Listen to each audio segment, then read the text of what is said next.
The Against All Odds podcast, sponsored by Oak Forest Recovery. Welcome to Against All Odds. I am Rachel Elizabeth. We have RJ and Hunter and special guest Jeannine Coulter, who has a podcast called Chasing Heroin. So happy you're here today. Thank you. Me too. I'm super happy to be here. Welcome. Thanks, guys. Thanks for coming out. Thank you. Yeah. I'm Where'd you stoked. drive up from? San Diego, Lake North County, San Diego. Got it. Is that where you're from? No, I'm from Georgia originally, but I've been out here for 20 years. I was in LA for 8 or 9 years. Got it. And then I've been down in San Diego for 10 years. So I've been actually here longer than I was in Georgia, but I'm originally from Georgia. Got it. Where in Georgia?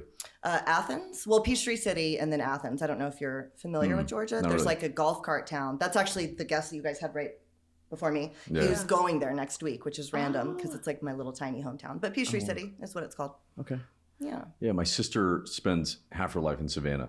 Oh, Savannah's awesome. Love Savannah. Savannah's really, really nice. Yeah, beautiful. What brings her out there? Why did she go to Savannah? She got married to somebody's from the East Coast, and their business in Savannah. Okay, cool. She got married in Savannah. It was like, So beautiful it was there. amazing. Yes, it's really, really nice. And she got married. It was like a Halloween wedding, Savannah Halloween time. It That's was just cool. like crazy. Midnight in the Garden of Good and Evil, I think, is a book that's from there. That's okay. about like a real life mystery. And I think every year at Halloween, they kind of celebrate it. It's the guy that owns the Uggas, which is the Bulldogs for the University of Georgia. So there's this one family in Savannah that has owned the mascot for like 5 generations. And he was involved in some weird like murder mystery or something. And they wrote a book about it and they celebrate it in Savannah every year around Halloween. So I don't know if That it was sounds like, cool. yeah, it is actually kind of cool. Yeah. But, yeah. So tell us about you. So How did we get to today? Like, Yeah. Let's go the back. long way. Yeah. So I grew up in Georgia and I had a really, really good upbringing and a really good family. Similar to your parents, actually. Mine were really strict too on some things. And I remember thinking this when I interviewed you, like I wasn't allowed to watch PG-13 movies. We couldn't eat sugar cereal, but it worked. It wasn't overbearing strict, Yeah. right? Like I feel like they kind of walked their talk and they set a good example. And we had a really good family life. You know, my dad's a pilot. My mom's a social worker. What airline was you a pilot for? Delta. Okay. Thank you for asking. Well, my stepdad was I JetBlue. love talking about my dad. Yeah. I posted a picture of him today for Memorial Day. And Yeah. I told him, and he was like, Memorial Day's for the dead guys, Nina. And I'm like, I know, but you were still in the Air Force. Can I post it? He said, yeah. Delta Airlines. All right, cool. Yes. So you could fly for free. Yes. Me You too. fly for free. Yeah. Yes. It's a little hack. Like Yeah. dad, parents is an airline pilot. You can go on standby and you can fly and anywhere you want. often first class. Usually. Often. Yes. Yeah. I didn't know that. No, it's really cool. That was definitely a perk. So we would take advantage of that, right? Like we would go skiing every year and we'd go to Florida. We just had a really good upbringing, you know? Yeah. And I was a really good kid. I was like the president of my youth group and did yeah. debate in high school and did really well on my SATs. And I got into a great college. I got into the George Washington University in Washington, D.C. And right before I graduated from high school, my parents split up. And I lost my mind. Like not a little bit lost my mind. Like I completely lost my mind. Looking back, I think I had like a nervous breakdown. Yeah. But I was 18. Yeah, you know what I mean? Nobody really knew. And so I just completely changed overnight. And I didn't get like bad, but I started drinking a little. I actually had always smoked cigarettes, but just kind of straying outside my norm and totally tanked my academics. And I'd gotten into GW early admission, so I was still able to go. But by the end of my senior year, like I didn't walk as an honor grad and like I had totally tanked things that whole year. So I went to GW anyways for 1 semester and I just couldn't. I was devastated and sad and, you know, I don't know, it just didn't work. So I left and went to University of Georgia for a little while.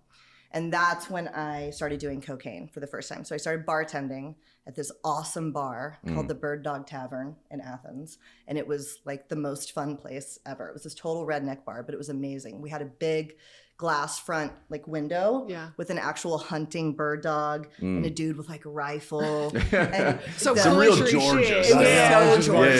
Yeah. It was so Georgia. I Yeah. loved it. Like, and the AGR fraternity would come there, which is agriculture, so farmers. Okay. So it was like redneck all the way, and I loved it. There would be nights when I'd be the only girl in the whole bar, Yeah. and I just loved it. Yeah. You know, we had like a couple of pool tables in the back, and it was so fun. And one of the nights that I was working, the owner and some of the staff would always like go into the back, and I didn't really know what they were doing. And I remember one night he's called me Nene, and he was like, "All right, Nene, you're gonna find out eventually. Come on." Mm-hmm. And I went with him to the Find out. back, and he took and I remember thinking, that's a bad sign. He took the liquor license off the wall and started like cutting lines on it. And I was like, oh, okay, whatever.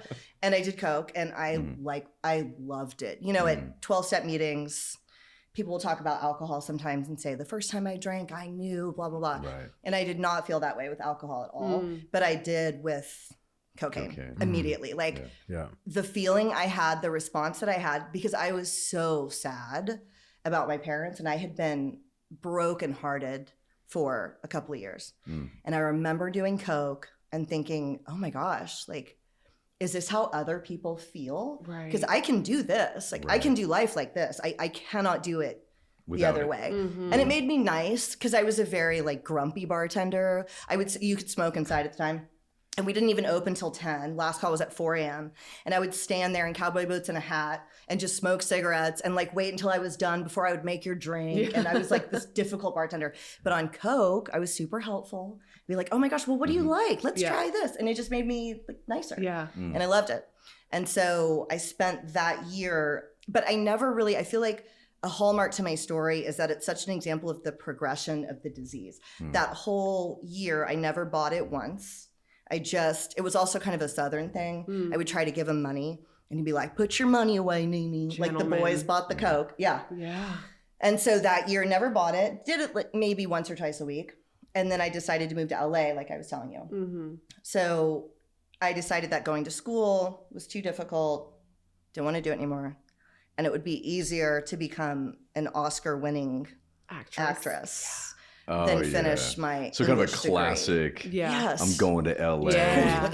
I'm gonna be famous. 100%. Hollywood. Sorry. Yes. Oh, You're going to Yes. Hollywood. Yeah. And love it. yeah, totally. So I drove, it's like a country song. I drove to LA in my beat up Saturn. With this your is cowboy not- hat, your cowboy boots. Yeah. I had $600 in cash in my boot, and I had gotten a place ahead of time because I did get into an acting school out there. I flew out and auditioned, and I got into the American Academy of Dramatic Arts. So I was kind of coming from somewhere. I had like done a little bit of acting when I was a kid, but it was mainly me running away from what was happening. And I also feel, you know, hallmarks of addiction sometimes are grandiosity, right? And delusions of grandeur and taking the easy way out. And I didn't want to go to school, and I didn't want to study, and I didn't want to do any of that stuff anymore.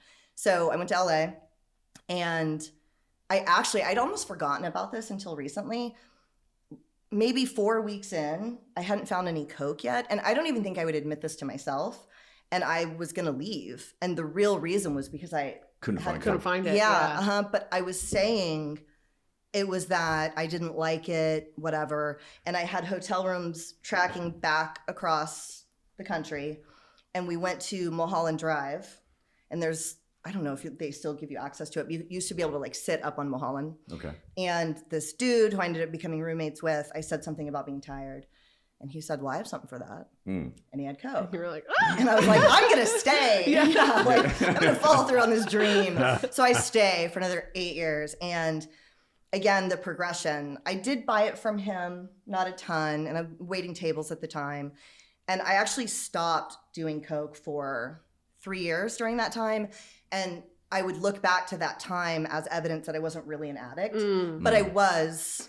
The way that I stopped doing coke was I found meth. And I smoked meth for the first time. And I was like, oh, this is way better. And so I had a Lasts way calendar. longer. I had a calendar on my wall, and I marked 3 nights a month that I could smoke meth instead of doing cocaine. It was like my harm reduction of meth. And it worked. I actually quit doing coke, and I did meth those few times. And Did you think about it in all the other days where you weren't doing it though? You know what? That's a good question. I don't remember. Yeah. Was it like painful, like the wait in between? Yeah. So, you know what? At that time, I think I would have been looking forward to it because it's like over 20 years ago, right? I think How I would old have. were you? I was 22, Okay. 23 when I was doing my little like harm reduction plan. Yeah. I think I would probably really look forward to it, but not the way that it got later. Yeah. Also, I was smoking a ton of weed and drinking every day. So I moved in with these 2 guys, and every day was a party. Would smoke like a quarter ounce of weed a week and drink a Casadores bottle of tequila every night. And I was 23. I'd wake up every morning not hungover. I would go run or whatever. So I think that kind of mitigated any maybe craving I was having. Yeah. And then, because then I didn't do it again for a while. So it was with this one guy that I had met at my restaurant, and then he went to jail. And I didn't seek out meth again for a while. So drinking, smoking weed, and then had a bad breakup, and coke kind of found its way back into my life. And then it got really bad. I was 26, 27. Still doing the acting thing?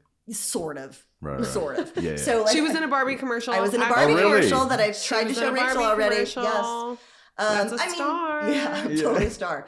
Sort of. Like, I got my SAG card, I did that Barbie commercial. I did a commercial for Eastwood Insurance, but I didn't have the discipline to work that hard at it. You have to work really hard to if you're going to make it. Yeah. And again, always taking the easy way out. Like, I've always taken the easy way out, and getting your SAG card is really difficult. So there are two ways that you can get your SAG card. So there's the main way that everyone does it, which is you have to show up and be an extra, like on set, and they have to have a certain number of SAG extras. And if they don't, then you can potentially get asked, and they have to give you a voucher for the day.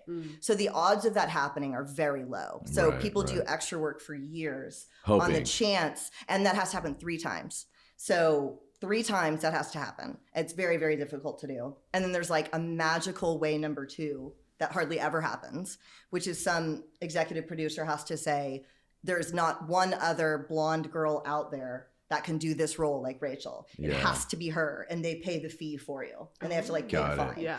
And it never happens. You have to be someone's kid. But I, of course, decided that that's the way that I would do it, and I would not do extra work. So I finally eventually like did it the right way. So I kind of did it, I was in plays, I did some stuff. But the coke kind of took over and made me unable to really progress in my life. And that's something I was saying to you earlier. I was saying like heroin kind of saved my life in the end because it forced me to make a choice. And we can like get into that more later. But coke, I was kind of functional. I got certified to teach spin at that time. That's actually when I started teaching fitness. So I started teaching spin and yoga. And then eventually my car died. It's very hard to live in LA without a car. And my mom, thank God, by then had moved to San Diego.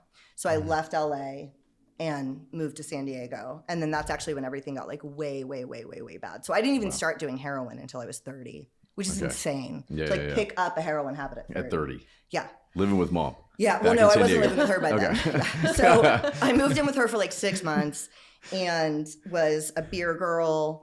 I worked for Crystal Skull Vodka, which was actually a really cool job. So you dress up in like the Crystal Skull stuff and basically just like get dudes to buy you shots. That's like your job. It was so fun. And I could get through the whole bottle. Oh, you love that. It was amazing. Yes. And it was like $30 an hour too. I mean, it was like not bad, Paid to party. Yeah, totally. Yes. So I was doing that. And then I also started teaching again. And the coke kind of faded from my world a little, mostly because I couldn't find any coke that was very good in San Diego. It was like wet, weird. I don't like it. Still drinking. And by then there had been a couple of rounds of me trying to stop. Like I had had a couple of boyfriends tell me that it was a problem. And in LA, I went to a CA meeting, and I remember going to the CA meeting and I didn't know that you couldn't drink. I was like, oh, no, that's not. You're like, no, I'm here just to stop Yeah, I was cocaine. like, wait, what? No, that's not. And I was totally an alcoholic also. But I was like, no, that's not. And I remember after my first CA meeting, I went and met up with my boyfriend right afterwards and I ordered a beer. And he said, are you allowed to do that? And I said, oh, yeah, actually, they said that you should because it will help help. Yes, during this time. And he said, that makes sense. And I was like, that does make sense. It does. Yeah. I was like, that does. You're right. That does make sense. So like, I would kind of try to do stuff like that. It was definitely a problem. I was starting to lose jobs. There was this is another moment I forgot about. I was staying at the end of Abbot Kinney in this like kind of crappy hotel. My mom was visiting me.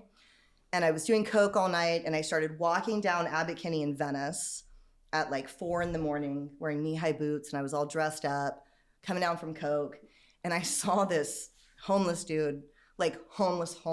Like he probably was a Vietnam vet, like blanket around his shoulders, like bigger guy, like long beard, walking down the street, swigging off a bottle of wine.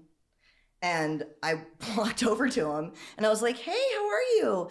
And we started sharing his bottle of wine, me and this homeless dude. And I worked on Abbot Kinney. I worked at a spin studio there and a boutique. Yeah. And I'm like walking down Abbot Kinney with this guy sharing wine. Yeah. And I remember I got to my street and I was like, well, this is me. And he was like, hey, can I get your number? I gave him my number. No and that guy way. called me from payphones. Yes, Yeah. for like a couple of Wow. years. That's Yes. a special bond. Yes, What, you would meet him and get lit with him? No. Oh. He'd call me and be like, Oh. hey, remember me? I'd be like, Yeah. hey, Yeah. Henry. Like, whatever his name was. Be like, my boyfriend would be like, who is that? I'm like, I don't know. So my homeless guy that I gave my phone number to. Yeah. Like, shit like that happened. Yeah. I remember one time, this was the first time I smoked meth, actually. It was with this guy in his apartment. And his mom came home to take his sister to school or something because he still lived at home, which I didn't realize till that moment. Yeah. And there was a back balcony that dropped into an alley. And it was 4 a.m. And he said, all right, you have to go, like, jump into the alley. My mom can't see you. I was like, fuck. So I go in the alley. And again, knee-high black boots in that moment also, and like a skirt. And I'm like climbing over this fence. And I'm like, and it was far. Yeah. And I was holding onto the bottom railing. And I like held myself as long as I could. I can't believe I didn't break my knees. And I dropped down into the alley on Hobart and Sunset in LA, which is like not a great area, or it wasn't then. And I land and I like ate shit. And I remember standing up and I was like, ugh. And I looked up and there was obviously like a hooker in the alley. And I still remember she was wearing an American flag, like bikini top and shorts. And she was just staring at me smoking. Yeah. And I stood up and saw her and I was like, hey. Yeah. I tried to like walk off and I was like, sure, in the alley with a hooker. That's fine. Everything's Yeah. totally under control. Yeah. So stuff like that happened, but it wasn't heroin bad, Mhm. Yeah. which is very different, right? Mhm. So I moved to LA, working as a vodka girl, whatever. I am still teaching. And I met this guy who, unbeknownst to me, had an opiate addiction before. Mm. And I don't think he was using at the time. Like, I've looked back and tried to figure it out, but I really don't think that he was. He was super fit when I met him. And we drank a lot. And we would sort of, eat Percocets and like, minor stuff here and there. And I was traveling out of town. I was in Florida and couldn't get in touch with him for several days. And I remember thinking like, oh, he's fucking cheating on me for sure. Mm. And so I got back from Florida, drove out to where he lived, kicked the door open, kicked his bedroom door open, and he was just laying there. And there was tinfoil everywhere and like a movie on. He was alone, no one was there. Yeah. And I was like, what are you doing? I've been trying to get in touch with you. Like, what the fuck? And he said, oh, you're back. And I was like, yeah, I'm back. Like, what's going on? And he said, I'm really sick. I may have the flu. And I said, all right. And because this is how I was, I said, well, because you didn't answer me, I had to drive out here. So you owe me gas money. So get up. Yeah. And he got up and went with me to the gas station. And his card got declined for $10. Yeah. And then $5, like $2. Mm. So we drove back to the house. And as we were driving back, I said, look, and we'd been together for a while, 2 years or something. I was like, if you have started doing oxys again, you can tell me. It's okay. I used to have a coke problem. I can help you. Right? Like, I Yeah. totally know Yeah. about recovery. You just need Yeah. a drink. Mhm. Yeah. Yeah, Yeah. and smoke meth 3 nights a Yeah. month. Yeah. I can help you. You just got to tell me. And I will never forget this as long as I live. So we pulled into the front yard of where he lived. And he said, yeah, I am doing something, but it's not pills. I said, okay. And he said, and before I tell you this, like, I know what you're going to have to do when I tell you this. And I just want you to know that I wanted to do this differently with you. I really did. Mm. I said, okay. And he said, I'm on heroin. I've been doing heroin. And I thought the same thing I feel like most people think, right? When they think heroin, like I Heroin? kind of Yeah. panicked. Yeah. Yeah. I'm like, shit, Yeah. that's the worst one. Yeah. And I'm like, oh my God. And, he said a few things. And he was a veteran of 2 wars. He'd been to Afghanistan twice. He had a bunch of felony DUIs. He'd had this awful childhood. And like, he got out of the car and he was walking into his house. And I remember thinking, everyone has left this man. Yeah. Everyone. Like, I won't be another woman that lets him down. Like, I can't, Right. So I followed him into the house and said, I'll help you. And I was Googling, how do you help somebody kicking heroin? Which, of course, now we all know nothing. Yeah. Like buying chicken soup and Gatorade or whatever. And the next day, once he was at work, I said, hey, how are you feeling? And he was like, way better. Thank you. Which, of course, now I know he just got well. Getting loaded. Right. Fucking guy at work. Yeah, exactly. But I was like, oh, good. Okay. Well, yay. You know? And I don't even remember the exact progression of what happened, but he was supposed to be not, he was supposed to not be using anymore, but was. And we were drunk together one night and I caught him smoking in the bathroom. And I said, if it's so awesome, let me try it. And he did, to his credit, say, no. You don't want to do this. Yeah, I don't You're want going to you get involved, stuck. whatever. Yeah. Sort of. But I ended up doing it anyways. Mm-hmm. And it felt like Coke. I had the energy of Coke. Because, at first, it can be like that. Yeah. And I had the energy of Coke, but I could sleep. And so at first, and I feel like this is the story for so many people, I was more productive. I was like coming up with my bar routines and putting music together for spin. I lost a bunch of weight, and I wasn't doing it every day. And I felt really guilty about doing it, but I wasn't doing it every day. And after a few months, I remember one night I wasn't going to go, because he lived kind of far away. I wasn't going to go out there. And I started feeling sick. And a mutual friend of ours. Already I had no idea. So this was your first time. Yeah, kind of like you. I had no idea that happened. Right. But looking back, I think I had to have been pretty naive, because the guys would talk about being dope sick. Yeah. But it didn't register for me what that meant. For me, I just didn't believe it when people said that. Me They'd be too. like the first time I Me used too. an oxy, I had a buddy and he's like, you don't want to do this, dude. Like, I promise, you're going to get dope sick. You're going to get stuck. You're going to need it. I just thought, I'm like, dude, that's just weak. It's in your head. Yeah. You know what I mean? Yeah. Come on, dude. You don't know Totally. until you experience it Yes. yourself. Right. Yes. Yeah. And that's kind of what I thought too. And so what happened in your mind, when you first started feeling sick? So I thought I was actually getting sick, and a mutual friend of ours called me and said, hey, what are you doing? Come over. And I said, oh, I was going to take a Pilates class, but I think I'm getting the flu. I'm getting sick. Yeah. And he said, Jeannine, you're dope sick. I was like, no, I don't think so. I'm not doing it enough. And he said, well, why don't you come over and smoke with me?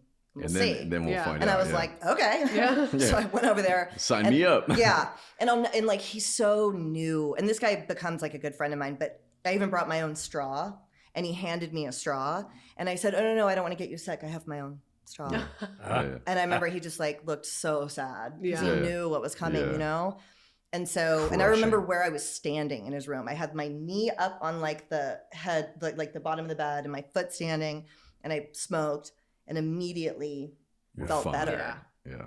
And I just looked at him and I was like, holy shit, did I just accidentally get strung out on heroin? Yeah. And he said, Jeannine, we told you. And I was like, no, you did not. No, you did not tell me. I have not been doing this enough. So what do I do now? And he said, well, you could keep using it. Yeah. And I said, well, how long does that take? And he said, I don't know, 2 weeks. And I said, I have to teach tomorrow, because I was teaching fitness too at really bougie country clubs in Rancho Santa Fe. And I said, well, what if I don't have 2 weeks to kick? And he said, well, you can buy more, I can introduce you to the guy. And I was like, is he scary? Does he have a gun? Yeah. This is how out of my element I felt, which obviously becomes very, very different later. Right. Cut to a few years later, I'm getting charged with strong arm robbery and they want to send me to prison. But at this moment, I was like, is he scary? And he ends up becoming one of my really good friends. It's not scary, obviously, as we all know, most connects aren't. Yeah. And so I bought, $20 worth of heroin that day. And 10 months later, I was completely homeless. Wow. And that obviously had not happened with the progression of cocaine. And that's why I feel like starting from not even buying the coke to 12 years later homeless is an extreme progression, because it does, right? It progresses. For sure. So I ended up homeless for the first time with that guy. And to me, I wasn't really homeless, though, because we were living in my car. And so for me, homeless, you're nodding, you're not really homeless. Yeah. You know what I mean? When you have Not your until car. got somewhere to you got go. a cardboard. Yeah, exactly. I'm like, it's not that bad. I had a duvet in the back. Yeah. Yeah. So Bougie home, Yeah, it And is. I- if you have a car, it's bougie It homeless. is. yeah, totally. You know what I mean? It's Yeah. very well, because I ended up being homeless for years after Yeah. this with no car, Right. literally on a bicycle all night. I used on, to- a huffy bike. I used to live in an old suburban that had a mattress in the back. That's Did awesome. it run? Oh fuck yeah! That's luxury. But That's see, great. that's Oh, dude, I was- luxury. You I had was that killing it. luxury. Yes, Yeah. for I was sure. killing it. Yeah. We would. I had a Jeep, and we put the back seats down, and we would That's like great. open up the trunk, and lay there and smoke, and Yeah, when I was homeless, I was living outside of Starbucks bathrooms. yes. You Well, know what I mean? got there, And like, yeah. yeah, I got there. Yeah, when you've got a car, but just like you said, I mean, it's Yeah. like Yeah. What Got did shelter. what'd your cardboard sign say? wife and kid at home, anything helps, God bless. But I had like I would wear like a collared shirt. Okay. It Yeah. looks super clean. Yeah. Steal razors from Walgreens. Yeah. Because my hustle was like, I'm like, people don't like to give drug addicts money. No. Yeah. Right. But if You're you like, look can't super look- yeah. clean, Right. Yeah. and I'm just hard on my luck and I got to pay my rent. Totally. Grandmas are just give me 20s and 50s and like, I Right. mean, racking up hundreds. And you Yeah. could kind of pass for that, right? So like, and that's where like sometimes privilege comes into play because Mhm. I Sure. could too, right? Yeah, like yeah. depending on, so I was a very, very bad face picker. So from this moment to the end Yeah. is a complete drop off of my life though for 5 years. Like I'm no longer like on my way to Pilates girl who gets scared, she's strung out. I end up getting Yeah. arrested 5 times. They want to give me a strike for the robbery. Like things vastly changed from here forward. So that's when I started doing hustles too, because I lost Yeah. my bougie teaching jobs Mhm. and I got in a fight with the guys. Did you get fired for like not showing up? Yeah. Or, So one of the jobs I got fired for not showing up. So I got in a fight with my boyfriend's roommate, Mhm. and she tried to get a restraining order on me. She did get a restraining order against me, and I was supposed to go to court for it. And I had gotten fired. Which, side note, I brought dope back from Mexico once. Mhm. The only time I ever did this. And I was walking back across the border, and they let the guy that I was with go, and they asked me to step into secondary, and I'm stuffed full of heroin. And I was No. like, yeah. And I'd never done this before. And I wasn't dope sick because I had gotten high down Yeah. there, but like I had been dope sick on the way Yeah. down, and I'd shot meth that morning for the first time. Mm. So I'm like, sure, you Yeah. know? So they bring me over to the secondary area, and they said, do you know who? And they said her name. And I said, yeah, I know who that is. And he said, well, did you know that she has a restraining order against you? Oh, yeah, yeah. And I yeah. said, I did know that. Yeah. And he was like, okay, are you going to be crossing a lot moving forward? And I said, probably not. No. Why? Yeah. And he said, well, if you have a restraining order against you, we always have to pull you in Yeah, you into have secondary. you get flagged Oh, every okay. single And I said, time. are you trying to make sure I didn't Yeah. like kill her and leave her in Mexico? Yeah. And the guy was like, yeah. And I was like, oh, I'm totally kidding. Yeah. I did not kill her and leave her in Mexico. That's, Yeah. yeah.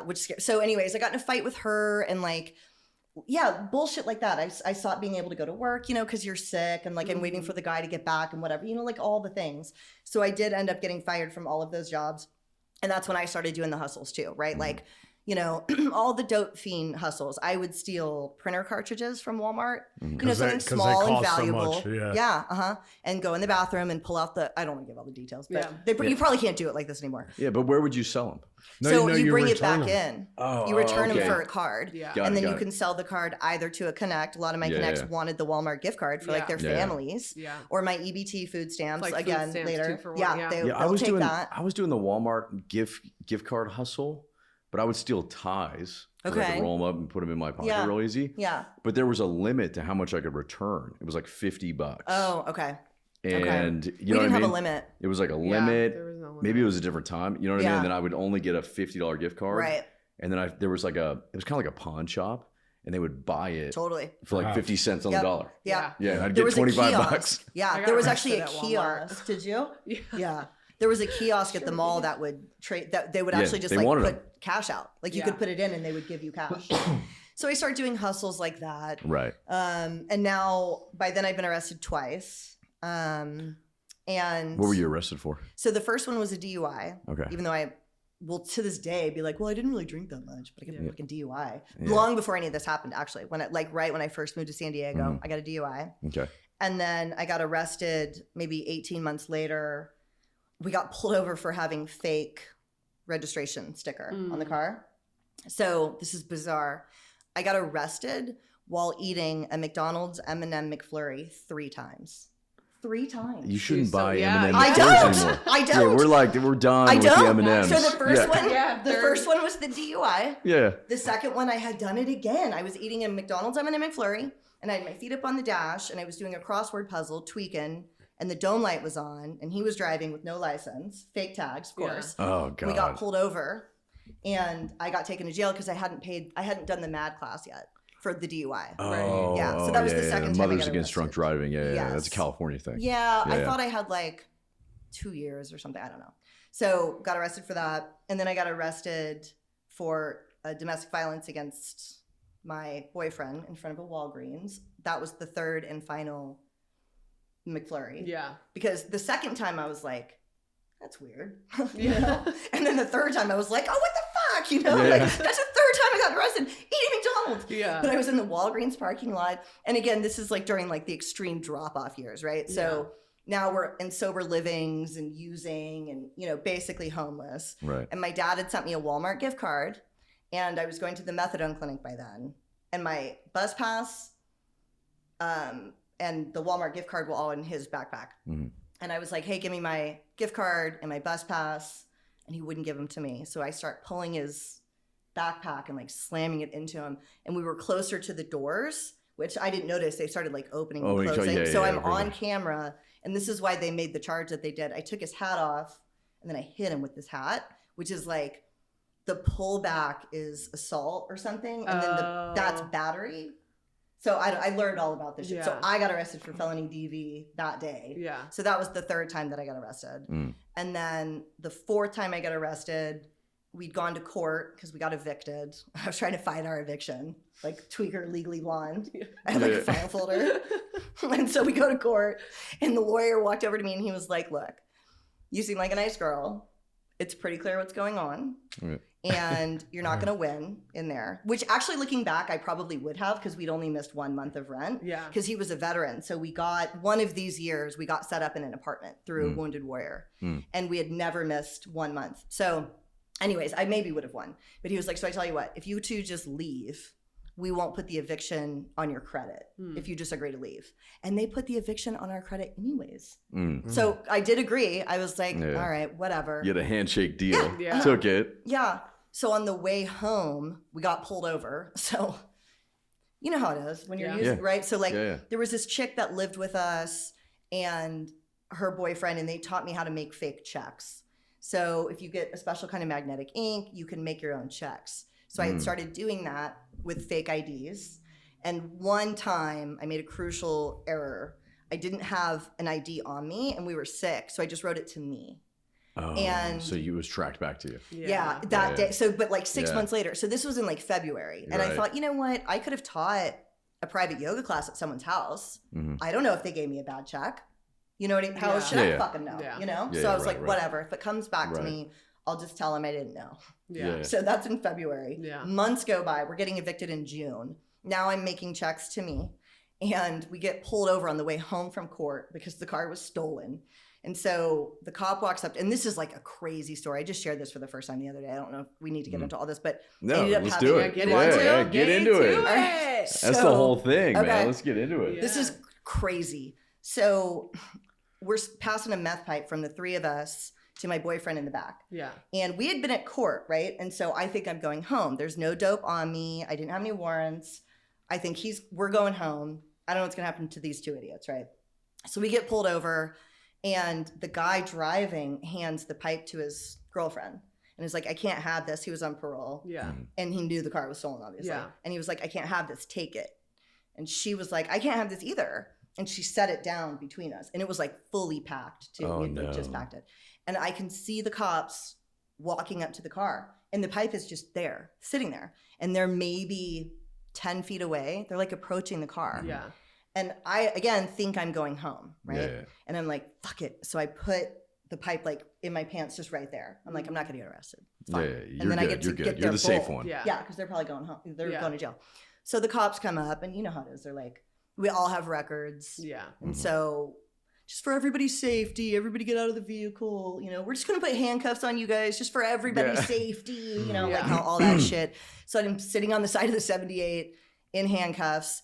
And now I'm like, fuck, like the thing's on me, but whatever, it's fine. And it was literally just resting in my pants right here. And I had court pants. They were like express high-waisted, like business you're pants trying to from look the good. 2000s. And they were like, they'd become my court pants. Yeah. And I was so skinny that they were huge on me. So this meth pipe is just sitting there. And they start searching the vehicle. And again, I'm like, all right, whatever, we're going to go home. Yeah. But I forgot I had my fake ID, a fake ID, behind my real ID. Oh.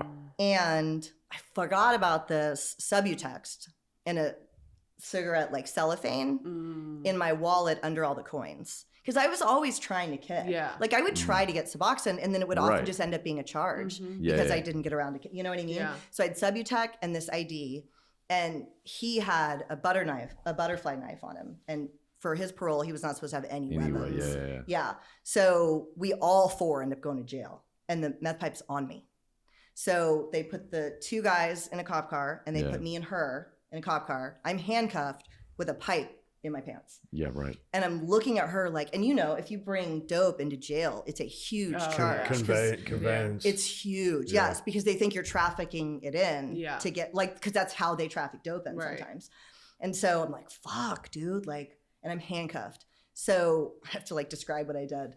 I'm looking at her, and again, the pants were huge because I'm strung out. Yeah. So I was able to get my hands like behind me Yeah. and lift up in the cop car. Yeah. And the cop's like, sit down back there, you know, and I was like, I have to pee. I Yeah. remember saying that.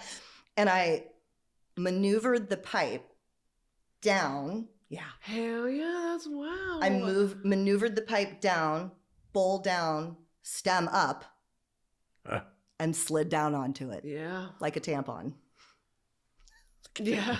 Wow. Yeah. No fucking Yes. way. Yeah. That's Yes. fucking talent. That's talent right there. Yeah. I thought so. I mean, that's Really? like, that reminds me. No, for Bro, real. I'm like, whoa. Well, you guys dude. didn't see where that was going. I immediately knew. Yeah. I'm like, No, oh, yeah. I'm like You on got the one floor of the option. cop car. Yeah, I'm like Yeah. like, step on it or She's gonna something. get out. It's gonna fall out. They're gonna Yeah. catch her. Yeah. That reminds me of like you know, you were like cherry, and you would have like the stem of the cherry. Yeah. You tie it with Yeah. your tongue. Yeah. You know what I mean? That's Yeah, like that But- kind of. Yeah, exactly. wow. Yes. So wait. Did you get high on the meth in the jail? No. Well, I don't think so. So I get to holding, and again, I think I'm going to bail out because I've never not bailed out. This is now my fourth arrest, and I had a bail bondsman I worked with. His name was Tom at Wizard Bail Bonds, and he became like my friend.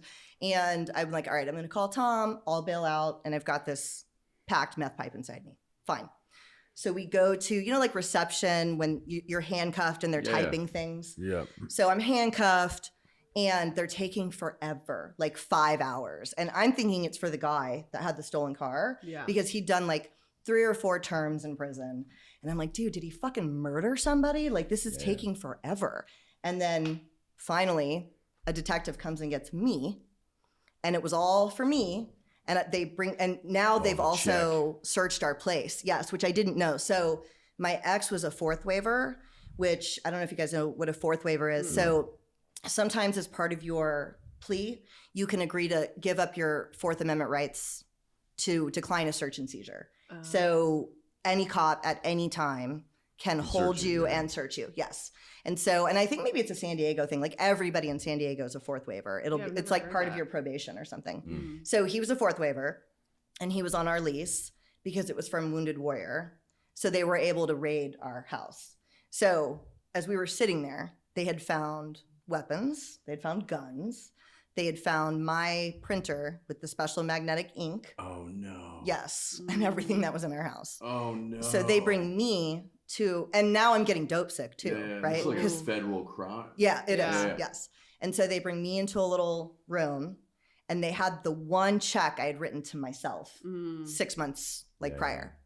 And he showed it to me. So they linked everything together. Yes. And Because what I didn't know was, okay, so the dude is who had taught me how to make checks. right. And I didn't know this. I was using MLM, you know, like jewelry companies. There used to be, you would sell like Alex and Annie. Someone would sell Yeah, it's like kind of like jewelry. the Arbonne Multi-meat- stuff. yeah. Yes, like that. Yeah. Yeah. Yes, like that. So I was using different MLM companies as the name, saying I worked for people. Like, I don't know. I Yeah. thought No, I thought get somehow it. that would make sense, right? Yeah. This idiot saw me doing that and started using all my company names on his checks too. Mm. So he's a like known criminal who's done like 20 years of time. So it's all his fault. Yes, Ugh. kinda. So they link us together. He ends up becoming my co-defendant on this case. Yeah. So they link us all together because when I maybe would have gotten away with, although I had that fake ID. But so when they bring me to the little interrogation room, they said, "Is this your check?" And I stuck with my story. I said, "Yes. You know, I taught a private yoga class or whatever I said, Mhm. and they paid me. Is something wrong?" You Yeah. know? Yeah. And they're like, well, you know, so I admitted to it. And I learned later that if I had said no, like maybe I would have gotten away with it. You know, I don't know. It's like so hard to tell. You know what I mean? All the legal So I basically admit it. So wait, the fake ID that you had was a different name than the one that you... Yes, yeah. Okay. It was someone that just kind of like looked like me. Like how you would use a fake ID to get into a bar when you were a kid. Like it was just some blonde chick. But it was a different name than what was on the check that you wrote to yourself. Yes, I wrote the check to Jeannine Coulter, like actually but myself. it came from the company name. Yes, exactly. Oh, okay. Yeah, I printed the check, you know, found routing and account numbers from, you can steal mail and blah, blah, blah. So I confess or whatever. And they bring us back and they finally bring us to holding. Also pipes inside me, right?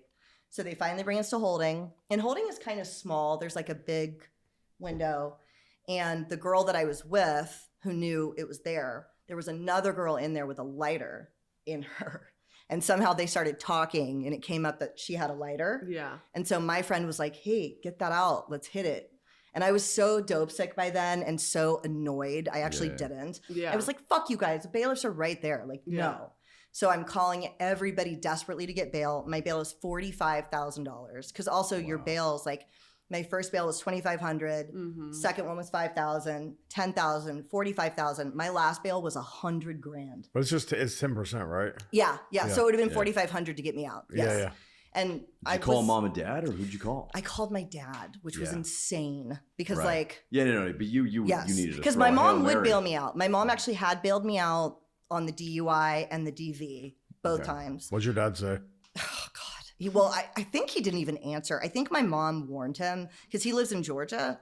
I think my mom. Oh no, he did answer. He just said no, you know. And I sold him my story. Somebody gave me a bad check, and then I was so manipulative. I tried to act like I was going to get like raped in jail. Yeah.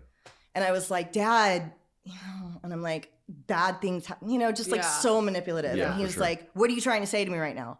Are you saying that you're going to get, it's just, ugh. It like makes me cringe to think about. That's what we do. Yes. Yeah. I called I have this like but you were uncle. desperate too. I was so desperate because now I'm getting sick. I'm getting sick. sick, right? And like my biggest fear was being dope sick and being dope sick in jail. And also I had never gone to the real jail. I'd only ever gone to holding. And I was afraid to go to the women's jail in San Diego, right? Like, and I feel like anyone that says that they're not is full of shit. Of course you are. I'm also not a fighter. You know what I mean? What am I going to do? You know, I'm not some tough chick, you know? I'm like, fuck, the man. spin class teacher. Yeah, exactly.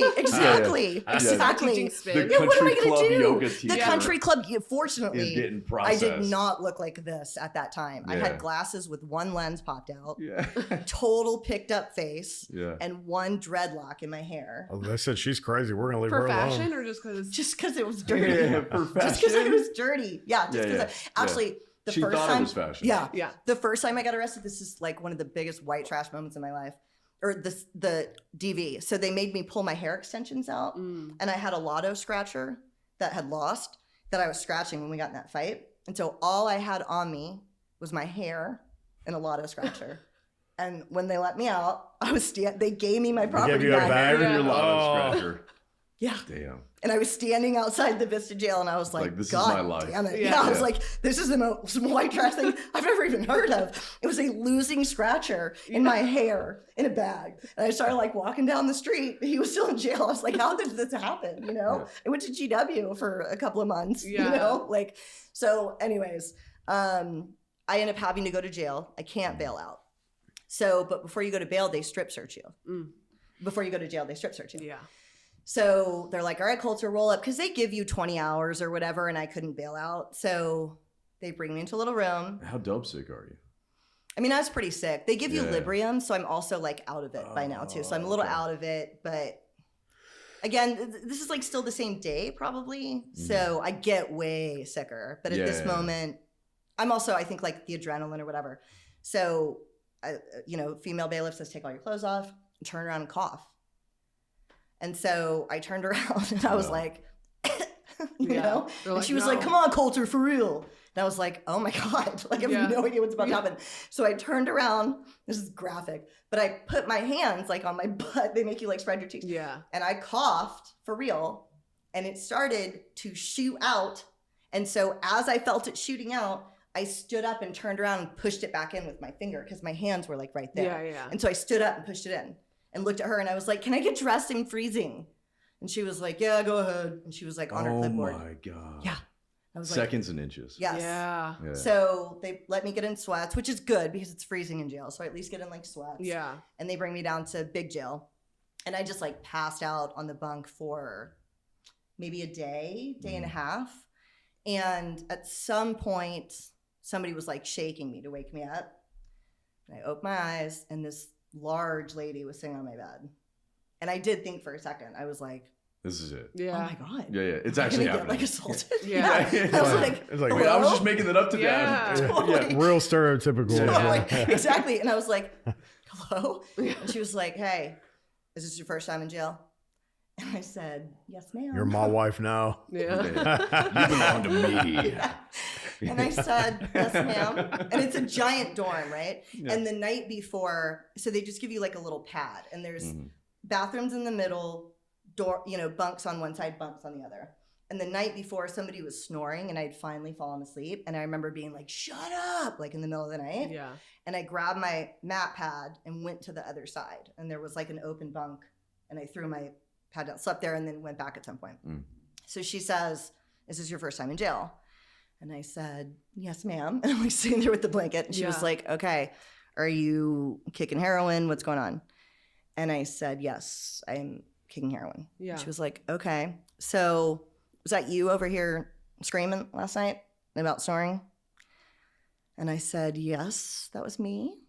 And she was like, okay, well, it's jail. People are going to snore. You can't scream. And you can't go on the other side. This is your house. You're on this side. And I was like, okay. And she said, also, have you been getting naked over here? Which I was because I was sweating. So I was taking the nightgown off and it was off at the moment. And I was like, yes, I have. She was like, okay, you can't do that either because there's girlfriends in here and you're going to cause a fight. Yeah. And I said, okay. And she was like, you're naked right now, aren't you? And I was like, yes, ma'am. She was like, all right, let me help you out. And she like held up the blanket and I got dressed. Yeah. And then she said, also, have you showered or washed your hair since you got here? And I said, no, I have not. She was like, all right, so in my house, you have to wash your hair every day, brush your teeth, you have to shower every single day. Thanks for taking care of you. Yeah. Well, she was like She's got to. She was like the leader. Yeah, exactly. She held the keys to that. Yeah. She held the keys. Yes, Yeah, she had the yeah. keys to the yard. Yeah, She was- exactly. She was schooling you. Yes, This is exactly. what you need to do. This Which, is how you need to act. like, thank God, because I was screaming and acting like an idiot the night before, and I can't believe someone didn't just punch me. Yeah. You know what I mean? Yes. Like, So that's- what? so That's here- crazy. So on the female side, Yeah. they call it a house. She did. Yeah. Okay. This is your house. She was Yeah. calling it a house. Yeah. Yeah, I think it depends on what jail you're in. I think Yeah. there's It probably depends on- depends. Yeah. We What was also her weren't. car? Or your car, I've heard with men. Yeah, yeah. I didn't hear Men, it's car always while I car. was there, but I also wasn't there like that long. We also weren't segregated in women's. Yeah, It was yeah. all race, and I know the men's here is like super segregated. For sure. We weren't.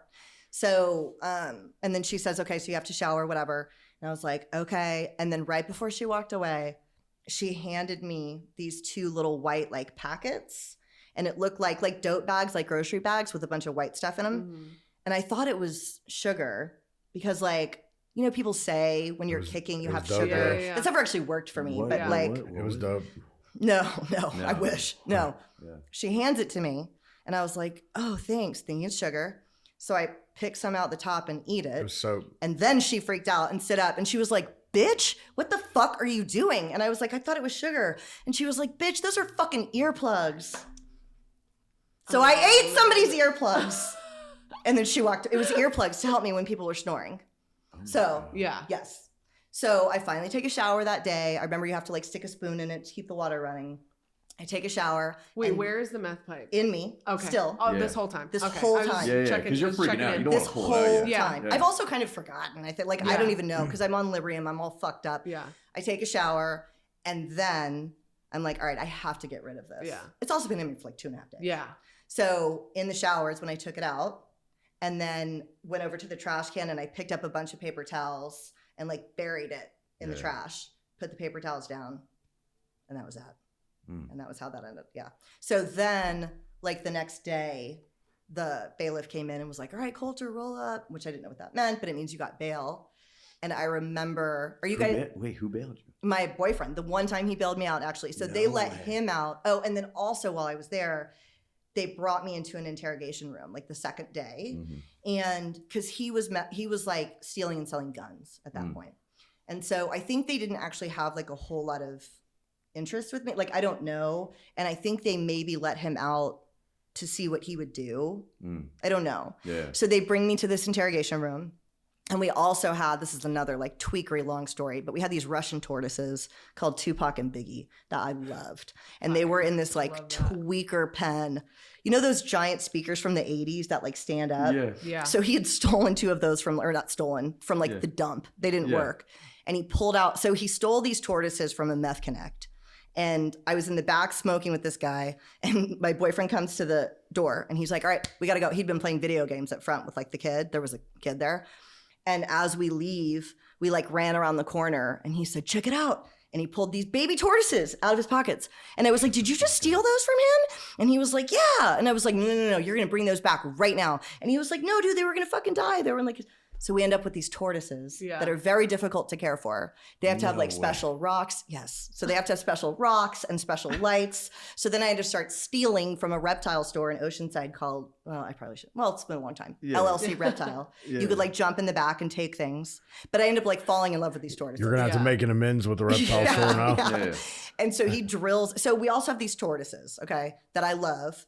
And I would walk them during the day. I'd put them in a little basket and hold them up in the air and walk around Oceanside, walking my turtles. And I would steal like hibiscus petals and drop them in because that was like their favorite food. Like the most tweakery looking white girl you've ever seen in your life. Dude, this is wild. Walking down the street, walking tortoises. my fucking tortoises. It's like a real California story right here. Yeah. Only shit you see here. Yeah. So I love my tortoises. So these 2 detectives bring me to a room. And they're asking me about guns. And like, there was a lot of stuff he did that I didn't know about. And I'm like, and in Discovery, I saw like, I just kept asking about the tortoises. And I was like, cause then I realized they've gone into my house, right? Right. And I'm like, I'm asking about the tortoises. And finally one of the cops is like, okay, you had some grapes in the fridge. So we fed them some grapes. But fruit can kill them because of the sugar in there. And so I was like, grapes, no. Yeah, you're freaking out. And in Discovery, it's like interview ended. And they were like, she has no information. Yeah. They just brought me back to the pod. So he got out and he actually bailed me out. He was able to put like some amount of money down. And I remember walking out of the pod and I had my little like bin with my shoes in it. Looked insane. And as I was leaving, I'll never forget this as long as I live. I don't even know why I did this, but I was like, because I was confused. Yeah. Like, who bailed me out? No way. And I remember going, oh, I know who bailed me out. My man bailed me out. And I heard a girl by the TV. She was like, that bitch has a boyfriend? I thought she was retarded. I thought she was retarded. Not my language. Damn. Not my language. This was 10 years ago, right? Okay. Like, sometimes I don't even like repeating that. But And then, side note, years later in sober living, I lived with somebody who was in the pod when I was there. No. And she was like, oh, I remember you. And I was like, what happened? And she was like, you were just face down on the bed for like days. Like we were worried what, Yeah. So anyways, that's what happened with that story. So he bailed me out. And I remember walking into like the yard of the jail and he was standing there in like a wife beater, his bald head and sunglasses. You're like, and I was my like, man. my knight in shining armor. My man. Exactly. I was like, I've never been happier to see this idiot in my life. Yeah. So we go home, but we're still evicted, right? Yeah. Because we also were on our way home from an eviction. Yeah. We Right. got picked up. Yeah. So we go home and we stayed until the sheriff came and made us leave. And, left a ton of stuff there. And then the next few months are like homeless, right? Because now, this is a couple of years after living in the Jeep. Now I've gone to rehab a few times. He did like 90 days in jail. Did you go to private places or were they Medicaid? Medicaid, all Medicaid. I never had insurance. I always went to county funded places, always. And he got to go to the VA, fortunately. Yeah. So, we would live in sober livings and get kicked out and blah, blah, blah, blah, blah, So we get kicked out and that next few months is like insane. So we're fully homeless and we would just steal like Huffy bikes and like BMX bikes from like people's yards and just ride around. That's totally. That's it. Yes. That's when we did our home, our hustles. Were you in like the Skid Row of San Diego? Sort of. When I was walking the Turtles, I was, but in North County, not in downtown San Diego. Yeah. But yeah, like the one bad area of Oceanside is where I was when I was walking the turtles. Like that's where our apartment was. And then we just kind of like moved around the city during the next couple of months. Like there was a mansion on the beach that we broke into, and it was a literal mansion. And I used to tell people like, oh, we're staying at a beach mansion, without saying we'd broken in. I told my mom, I was like, we're living at the beach now. It's totally broken down. Like toilets out, and they were actually tearing it down like for demolition, but we didn't know that. So lights are off, no running water, just like holes in the floor where the toilets had been. Right. And we're staying there. This is another insane story. Do you want me to tell you another insane story? Yeah. Okay. Bring them out. All right. So this is insane. So I'm in the front room, and it's like right by the road. And I was super scared because I'm out on bail for that Chet case, right? Or I'm like waiting to go to court. If you're in a residence that could be inhabited, it's a residential burglary and it's a strike. Somebody doesn't actually have to live there, right? Which like I knew. And so I knew every night that we stayed there, we were risking a strike, both of us. Plus we were both out on bail from these other things. So we had those, you know, the camping blankets, the like metal, or they're like aluminum. They make a lot of noise. Yeah. We had those. The space blankets. The space blankets, yes. We had space blankets. And there were condos next door that were like display condos. And he had broken in and taken some pillows. And all night I would try to figure out where we were like safest, because he would also turn on a flashlight when he was trying to hit. And I would freak out and be like, dude, these are rich people. Like the Kennedys and the Smiths know that the Browns are in Nantucket for the summer or whatever the fuck is happening here. Like they're going to call the cops. Light bleeding yes, out. Exactly. And like he didn't care, whatever. So I was always freaking out about it. So this one night I decided it was best to be up front, right, with the space blankets. And I don't know, 2, 3 in the morning, the whole room lights up blue and red. And I'm like, fuck. And so I shake him and I'm like, get up, run. So I jump up and run, and the house is huge. So I remember feeling like I was running forever. It was like a hallway, stairs, a hallway, and it was right on the sand. And so I open the sliding glass door, run out onto the sand. We're on the beach. And I just start running left, like just fucking hucking it. And I remember, you know how there'll be like water going from the ocean to like a little, I jumped over like a hurdler. I was like, as fast as I could. So I get like, I don't even know how far. And I said, I need to hide. And so I went like to the left, and there was a little bluff off to the side. And I laid in front of the bluff and covered myself in sand up to my neck. And I could see ATVs on the beach. And I was like, fuck, dude, like they're chasing me. You know what I mean? Like they've got cops on ATVs out here. So I'm buried to my neck and I'm waiting.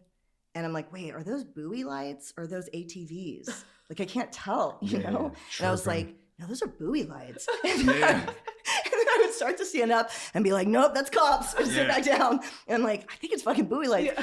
The sun starts coming up and I can feel things like crawling over my feet. I was out there for like hours.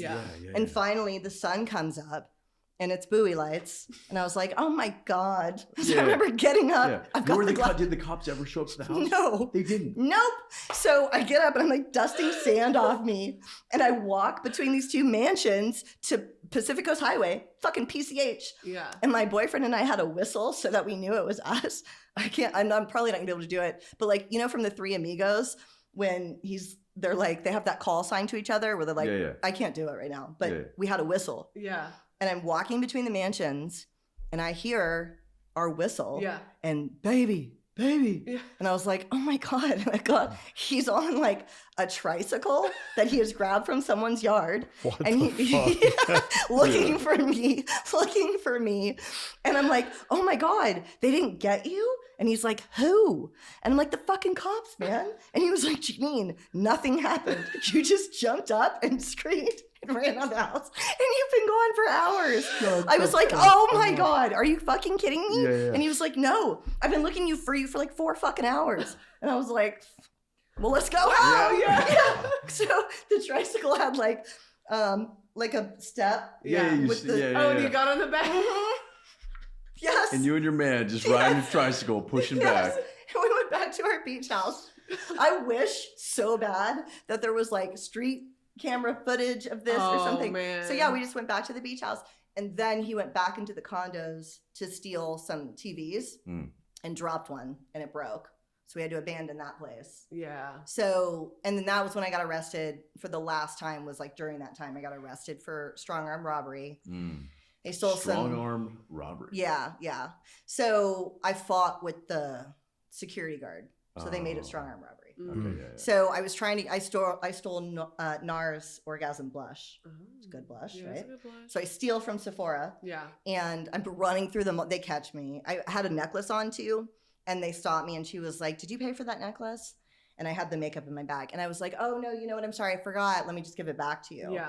And she said, no, you're gonna have to come with me. And she grabbed my bag and I just slipped out of it and started running into the mall. Yeah. And as I was running, I see this he was like a Brazilian soccer star, like fucking security guard. Yeah. I see him in the windows and he's like gaining on me. This guy was so fast because I had a head start. Yeah. And I see him in the window jump. And I was like, oh shit. And he tackled me. No. So, yes.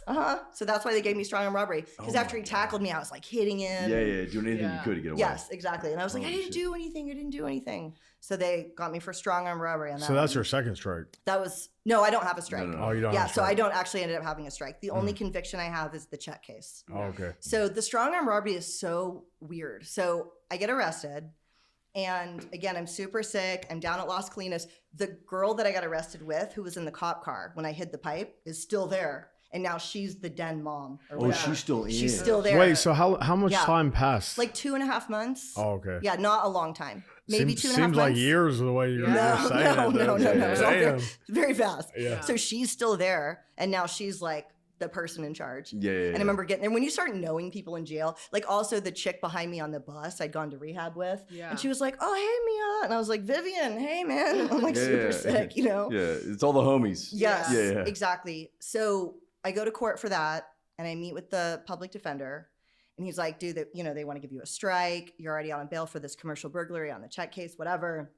And, so I go back to the holding cell and they never called me in to see the judge. And so on the way home, actually that girl I knew from rehab was like, you're going to go home. They did a dry run, which means they're not charging you, I guess. Yeah. So they let me out that night and they had a year to press charges and they never did. And I have no idea why that happened. I don't know if it's because the makeup wasn't worth that much. Yeah. But I met somebody in rehab later who had done something super similar, stole makeup from that Sephora, fought the guard, got strong arm robbery, and she did 6 months in prison. And she was younger than me with no priors. So I don't even know. You know what I mean? I feel got like blessed. yeah, totally. Yeah, DA Yes. just didn't want to pick it up. Yeah, I don't know. So that's the last time I got arrested, but then I don't get sober for another few years after that. So the last thing that ends up happening is I was living in a sober living and I would use while I was in sober livings. And I figured out a way to pass a P test. So no matter what, I could pass a P test. Yeah. So What was the way? I don't want to, I'll tell you afterward. Okay. You can kind of figure it out. Yeah. Yeah. I guess there's I so can many say. different- There's so there's many so different. many We heard a ways. wild story on the last Oh podcast. my God. Did you? Oh Okay. my God. So, Wild. well, dudes, it's harder for you guys. Yeah. For us, No, nothing will beat what we heard. No. For, The yeah, guy it's that- harder for guys. Yeah. it's way harder. If they make you turn around Dude. and you have a Wizinator, they this- see it. This is different. No. Okay. What he tried to do this was You're gonna have to this wait was till the different. episode because I want you to I'll have just that watch shock it. of when Yeah, he yeah, said yeah. it. You Okay. could never even Okay. guess. He almost died. Okay. Yeah. Oh, He almost wow. died from Yeah. Okay. It was Okay. different. Okay, but So he anyways. inserted something into his dick. I can figure out. So, anyways, I figured out this way to pass a piss test, no matter what.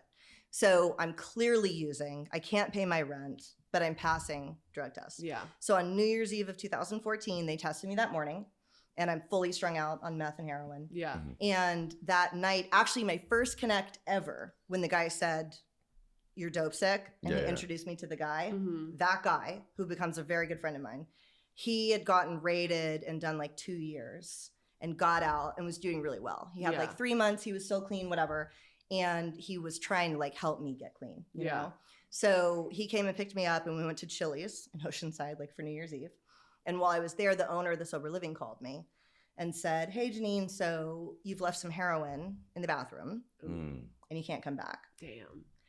And I said, 8 other women live in that Sober Living. And I passed a P drug test for you this morning. Yeah. You have no way of knowing that was my heroin. Yeah. That's circumstantial evidence. I remember saying that. Like, I'm being a a brat. fucking lawyer. Yeah. Yeah. And she was like, you're right. You did pass the drug test this morning, and I'm not really sure how you've been doing that. But all the other girls are here, and they're pretty sure it's yours, and I'm pretty sure it's yours. But I tell you what, if you bring me a blood test that says you're clean, I'll support you and you can come back. And of course, to her, I was like, fine, I'll bring you one tomorrow. Yeah. And like get off the phone. Yep. And told him, and he actually got me a hotel room at a Motel 6, brings me to the Motel 6. And I had a flip phone without internet. And so before he left, I said, give me your phone. I need to look up the logo for Tri-City and see what a blood test looks like. Like, I'm going to forge a blood test, basically. Mm-hmm. And he was just sitting there, like, staring at me. Yeah. And I said, don't look at me like that. Like, what am I supposed to do? I don't want to forge this blood test. She's making me forge this blood test. Like, I want to kick. I have a half a Suboxone, but I have to be able to do it at the house. What am I supposed to do? Yeah. And he said, I mean, you could get clean. Mm-hmm. Yeah. It's like every addict will do anything to pass a drug test except getting sober. Yeah, exactly. Yeah. And like, obviously people had said stuff like that to me before, right? But I remember sitting down and thinking, oh my God, like, I am working so hard to pass drug tests. Like, I'm 34 and my whole life is about beating a drug test so that I can like ruin my life more. Right. You know what I mean? Right. So, but I still had some dope on me, so I wasn't like ready that night. Yeah. And the next day I called a connect of mine and said, I don't know where I'm going to go, whatever. And he said, well, I have a place that you can stay. You can stay in the doghouse in my backyard. And I said, really? Are you sure? And he was like, yeah. And I was like, that is awesome. Thank you so much. Yeah. So my buddy Wow. picked me up, brought me to this alley in kind of that area of Oceanside. And the last 3 days of my addiction were in, it was actually like a shed, like a small shed that had a dog bed in it. And he brought the dog inside and let me stay in the shed. And I stayed there for 3 nights. And he padlocked me in from the outside at night, but not to like kidnap me. It was to protect you. It was to keep his wife out. Yes. Oh. She would be really mad if I was in there. Yeah. So it was to protect me from his wife. Yeah. So, and he would like let me out in the morning. Yes. So I'm in the shed for 3 nights. And the second to last night that I was there, a friend of mine called me, also a Marine, and he was back from Afghanistan. And he said, hey, I'm back. I'm at 29 Palms. What are you doing? And I said, I am living in a doghouse in Oceanside, and I think I'm going to die. And he said, all right, that's it. Like, if I come get you, will you come with me? And I said, yeah. And like, I'd robbed him before because he was my roommate. So he came and picked me up at a Burger King, and I went with him to 29 Palms, and I kicked heroin for the last time. And that was in 2015. Wow. And that was the last time I used. I brought a little dope with me. So it lasted like 2 or 3 days. Yeah. And then I never used again. And that was in 2015. Wow. And 29 Palms is like the middle of nowhere.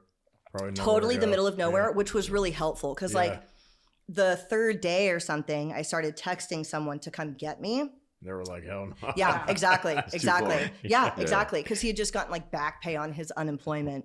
And I was like, come get me. And he wouldn't. And it's like saved my ass that it was so far away. Right. You know? Right. So.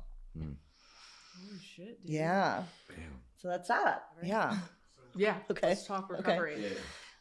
So while I was there at my friend's house in 29 Palms, so I had been, and like I say this sometimes because I relapsed a lot, right? Like, so there's so much that happens from first trying heroin to this moment. Right. And I'm in and out of rehabs a lot, and I relapsed a ton.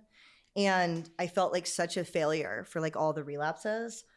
And I realized recently, I was doing my show with my co-host, and she said, while I was at 29 Palms, I was calling to get into a sober living, and she started asking me questions, and she was like, okay, so how did you know where to go when you came back?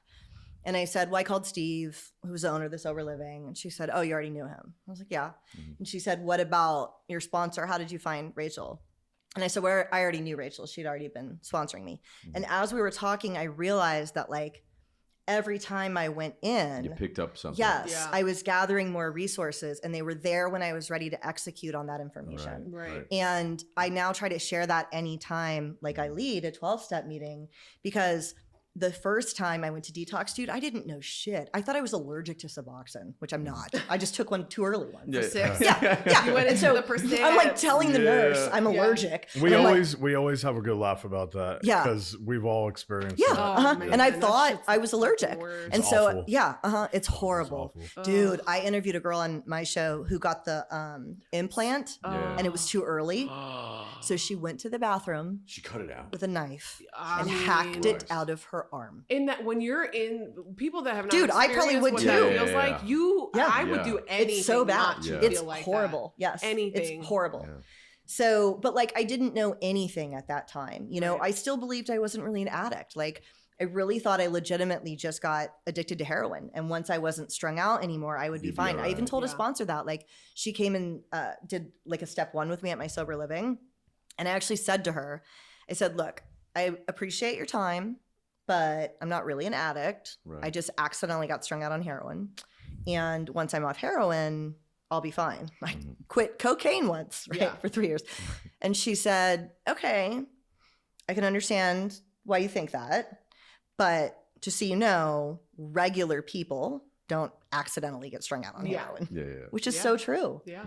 Yeah. But again, that's years before I finally stopped. And her telling me that has gone into my brain. And it's something I now share. Mhm. So anyways, while I was out there, my friend, that Connect, who got me the motel room, was like begging the sober living manager to let me live because I'd gotten kicked out of there twice for selling heroin from the laundry room and I was banned from the property. And Yeah. so I wasn't supposed to be allowed to live there. And I think actually looking back, my buddy probably like paid the first month's rent because he suddenly changed his mind. Yeah. You know what I mean? After like a week, Yeah. he was like, well, she has to pee clean and tell her no tricky shit.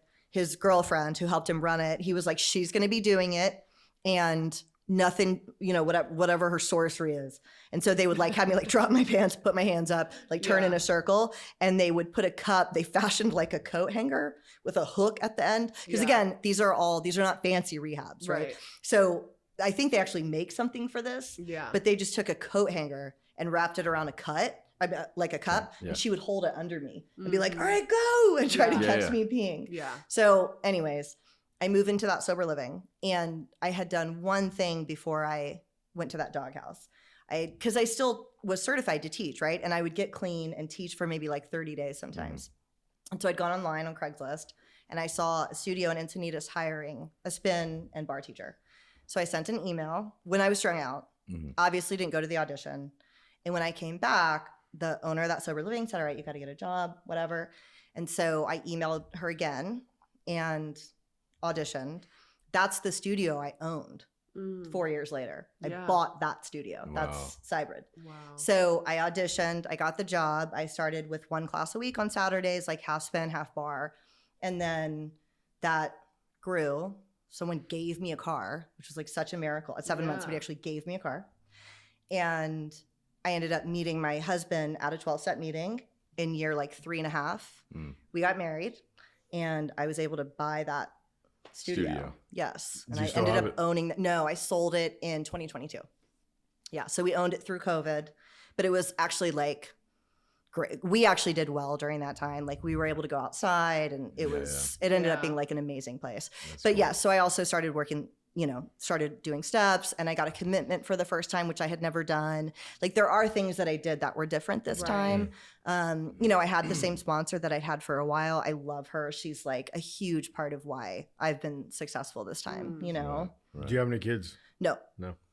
No. Yeah. I love what you talked about all the different things you picked up along Right. the way, right? Yeah. And It's how helped true. you in your Yeah. recovery. Uh-huh. I always see it as like, it's like a stretching of the rubber band, Yeah, right? It's like that rubber band just needs to be Yeah. stretched out enough totally. until it gets to that point where it's like, okay, now I'm ready. Yeah. Right. Yeah. And I have a very similar experience where it's like I came in once, came in twice, and the third time it finally was like, all right, Yeah. I'm ready. And that third time when I came in, I knew where to go. I knew Right. the people, I knew the ecosystem, Right. and it was comfortable enough Yeah. Mm-hmm. that like the water was warm enough Right. where I could stick around. And I was sick and tired of doing what I was doing. Yeah. And I was totally. like willing, right? Yeah. So Yeah. I do agree. I feel like so many people's recovery journey is that. Yes. I don't Right. know very many people that just like Very one few. shot and they're Yeah. done. Yeah. Yours is not, right? Is yours? No. No. I Okay. went to rehab 6 times. Okay. So You're a picker too. I was listening to one of your episodes. I was a picker. I was a really you bad see picker his too. photo. So I heard it was Teddy's podcast that I heard you on, and he was talking about that photo, but I don't think I've actually seen it. Yeah. Yeah. I bet if you I'll show saw you. it, You'll never forget. Oh, it. you've seen it before. I've probably Yeah. seen it on like It's like the most famous before and after Yeah. picture, to be honest. Yeah. there's that one, he does your picture a lot too. Sober Motivation. Yeah, Brad. Yeah. Yeah. But then there's another one. Oh, A Life Recovered. He does all those too. I'm sure I've seen We collaborate a lot. Oh, on okay, stuff, okay. so, Okay. I interviewed Matt on my show too. Yeah. And Brad, actually. Yeah. Yeah. I love Brad. Who did I meet that flew out here? Brad? No, Brad's not allowed to come to America. Yeah, he's Oh. banned for life Yeah. from America. Wow. He said he doesn't care though. I asked him that. Yeah. I mean, what are you going to do? Right. Fair. Yeah, but it's worse. He's in Canada. Yeah. Yeah. No, who was it that flew out? I don't here? know. Oh, Is it- Danny from Australia. Oh, okay, got it. Yeah, Is yeah. that the one you were telling me about? Yeah. Okay. Hmm. Yeah. Right. What a story.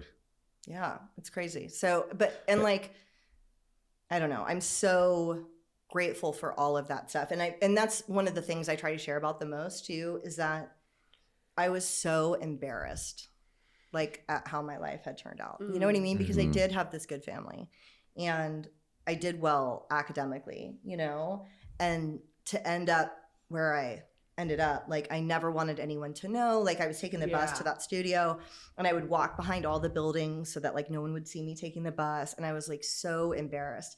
And for that perspective to have shifted in the way that it has, to the point where I, like, actively talk about it all the time. Right. My show's actually called Chasing Heroin. Yeah. Like, I completely changed my mind and how I felt about all of it. I feel like I became a much better person than I ever would. And I feel like most addicts feel this way, right? Yeah. Like, I wouldn't take back any of it. Right. I literally would not take back any of it. You know, I think it made me a better person, stronger, more resilient. I'm kinder. Yeah. You know, I'm grateful for all of the things that happened. I truly am. What's your relationship like with your family now? It's pretty good. So my mom lived here that whole time. So, you know, they didn't allow me a lot of access to them. They were smarter about it. Like, I got a decent amount of access to her, probably, you know, Yeah. but like, I wasn't really ever able to steal from them. You know, my ex actually stole from her a little, and she paid for stuff in the beginning. She would help me with sober livings, but by the end they didn't at all. Yeah. So she kept herself pretty insulated. Like, I wasn't allowed in the house. She told me she'd call the cops, like, you know, because at one point that Jeep that I had was broken down in her driveway. And during those 2 months before we went to the beach mansion, we broke into the Jeep in her driveway. And we would just lay down when they would go to work. And they saw me, you know, and like call the cops, whatever, you know. So, but things are really good now. She was a really integral part of my recovery. And she would always come visit me in rehab, and she always supported me. My dad is super supportive also. Same thing, no money ever. Yeah. But like, always would take my phone calls, you know, always supported me in that way. So we have a really good relationship. Good for them. I think that's Right. the Hell yeah, best. good for them. Like, still being able to support, but Yes. also like keeping those boundaries and like not enabling is like she crucial. did the one thing she did that I think was really smart was she did pay for my phone in the end, but only because she couldn't stand not knowing where I was when I was homeless. Yeah. And so I think after like the last time I was homeless and she didn't know where I was, I called her from some guy's phone outside of a 7-Eleven. And she didn't answer. And she called the guy back, and he didn't know me, obviously. And she was like, oh my gosh, my daughter. And the guy said, he was like, she took off on a bike. She didn't look good to my mom. And it's like 11 o'clock at night. I'm just in San Diego somewhere. And so after that, she did pay for me to have that flip phone. Yeah. And I think that was a good balance, you know? So, and they went to, I don't know, I'm really proud of how my parents handled it. Like, the longer I've been in recovery, the more addicts in recovery I've met, I've learned that it's not always this way, but they went to Al-Anon. They went to Nar-Anon. They did all those things, you know, and they really, she was going to therapy during that time to like, you know, try to support herself. In fact, when I went to the Burger King to meet up with that guy, she came by. I called her and I asked her for $5 because I wanted to buy some cigarettes. And she wouldn't give me $5. She brought vitamin C tablets and a Cliff Bar. And I was like, I don't need this shit, you know, but she was trying to bring me something healthy. Yeah. And she left me at the Burger King. Yeah. And was like, good luck, honey. I hope this is the time It's that gotta works be so for you. hard, It's you know, so, as a I can't even mom, imagine.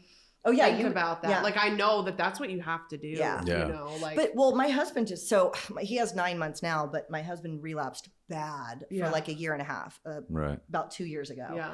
And I never fully understood what it was like to be on the other side. Yes, yeah. like you know it's bad or whatever. Yeah. Right. But same with my baby. When you go you know through it, now. When you God was actually like, go okay, now through it, you dude, it's a fucking get to feel nightmare. this. And like everything you say is a lie. I have but same thing. I'm like, but also I don't want to just leave him somewhere. Right. You know what I mean? So I'd let him stay in the garage. You know what I mean? I'm like locking the door. It's awful. It's horrible. And I think for the first time I understood, you know, because I wasn't really able to cut him off until the very, very end. Yeah. And then he was missing in Mexico for a few months. I had no idea where he was. And I had cut him off. And then he actually called me. He wanted me to cash app him like $50 or something. And he was in TJ and said that the $50 would get him back and he would go to detox or whatever. And I was like, dude, I'm never going to see this person again. Like I was literally Googling, like, how do I divorce a missing person? Because you have to serve them. Right. And I cash apped him money. And that night at like 6, he called me from a gas station down the street. He had come back. And I still didn't want him in the house though, right? So like, but where's he gonna, you know what I mean? Like he's destroyed physically, you know? I'm like, he's gonna get arrested or something wandering around. So I actually did bring him back. But it's a bitch. Like I had to we have an iPad and a laptop. And so every time I go to work, I'm bringing anything valuable, any jewelry with me. Yeah. And now since then, actually he has 9 months. Like fucking miraculously, he didn't go to treatment or anything? No. So we tried to get him into, cause same thing, like no insurance, right? Yeah. So we tried to get him into a program that you can go to for free and did the intake. And then you have to call every day. And we called every day for like 3 weeks and he still had never gotten in. Oh shit, I'm so sorry. And he still had never gotten in. But he stayed and by sober. then he was kicked. Yeah. And by then he was kicked, you know? Wow. So, do you think treatment's important though? Oh yeah, absolutely. He's been to a lot of treatment in his lifetime. He just didn't go this time. Yeah. But he's also been to rehab like 4 or 5 times. Just like generally speaking though, would you recommend somebody to go into treatment? Yeah, I think so, especially at this level that we're talking about, right? Like I have heard of people that can just go to 12-step meetings and get their life back in order. I was not one of those people. Like if I had a car and I could drive myself to a meeting, I'm driving myself to the Connect. I'm not driving to a meeting, right? Totally. Like I had to be done with everything, you know? So like I think some people can do that. I was not one of them. I also think it's important to be in an immersive environment where everything around you is recovery. And then also you get to meet people in recovery, right? Like that was a big stumbling block for me. Most of my friends weren't in recovery. In the beginning, none of your friends are in recovery, right? And so like you're super lonely. Yeah. But when you go to rehab and you go to meetings, by the end, by 2015, I only knew people in NA. Only. You know, I was dating a guy in drug court and he was actually like super into his program and we had started seeing each other when I was in that sober living. And like all I knew was people in recovery. You know, I think it's really important. If you can go, right? Yeah. If you have the opportunity, if you have the ability to go. Like if these days with insurance and how everything works, it's easier now, I guess. It's just like there's not enough resources, right? For a lot of people. If you don't I have didn't insurance. even have, I got scholarships. I had insurance like when I was younger through my dad's job and stuff. And Hunter and I were talking about it last night. It sucked. It didn't pay for, I remember one time it paid for like 7 days of detox or some shit. And then they kicked me out. Yeah. You know? And that was it. So I think that, with so many people that don't have like, if you have the resource to go to treatment, fucking go. Yes. Like, I agree with that. Go. Yeah. That's always my outlook. I'm like, go. If you can go to rehab, go to rehab. Yeah. You know? Yeah. I think so too. Yeah. Are you happy today? Yes. Very. Yeah. I heard you ask the other guy that. Yeah, I am. Like, you know that statement people say, my worst day clean is still better than my best day using. And everybody's like, that's a bullshit statement. That's not true.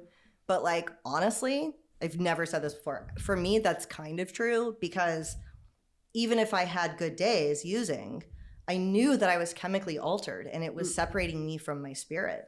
And I feel like as human beings, you know that on a cellular level, that you're not living in your truth, that you're not walking the path that you're destined to walk, right? Like I had a boyfriend say this to me once. We were arguing about me doing coke. This is way pre-heroin. And it's so ironic, like everything that he said to me. But I told him, I was like, dude, take it easy. It's a little coke, all right? Yeah. It's fine. It's not like I'm shooting heroin. I've never been arrested. I've never been fired. Yeah. It's fine. And he said, you know what, Jeannine, you're right. None of that's happened. But, and he said, you're slick enough and smart enough. You could probably go the rest of your life with none of that happening. But you'll be sick 4 days out of the week. You're always about to get fired. You're always broke. But worst of all, you'll have to live your life knowing you're not the woman you were supposed to be. Ooh. But you're right. You could do that. Damn. No. Got a little goosies on that one. And that's so true. Because like Yeah. I could have done that cocaine alcohol dance forever. Right. I was kind of teaching. And that's why I'm so grateful for heroin and all this stuff, because even all those years, like I wasn't progressing in acting. I wasn't growing as a human being, right? Like I wasn't progressing in any of those ways. And there are challenges, right? Like obviously having my gym during COVID in California was really difficult. You know, that sucked. You know, my husband using was awful. But yeah, like for the most part, I think in those really dark times, we're gifted.